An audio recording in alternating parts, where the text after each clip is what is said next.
Here we have a Jeep Wrangler Rubicon edition. It's a 2019 vehicle, and what we've done, we protected it with an Ecotrak S5 Thatcham Approved tracking system. Now, the tracking system itself is at the S5 classification, so it's on the higher part of the classification when it comes to insurance approval. And what you have to do is carry these tags. It's like a driver ID tag. Now, without that tag, you basically drive the vehicle. It'll alert the monitoring company that it's been driven without that tag.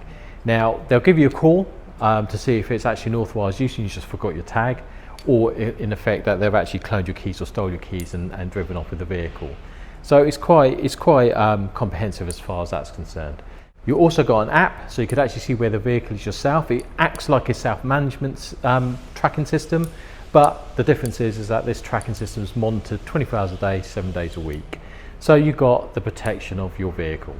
Now, there's not really much more I can say about tracking systems because they're hidden away. We don't show the device.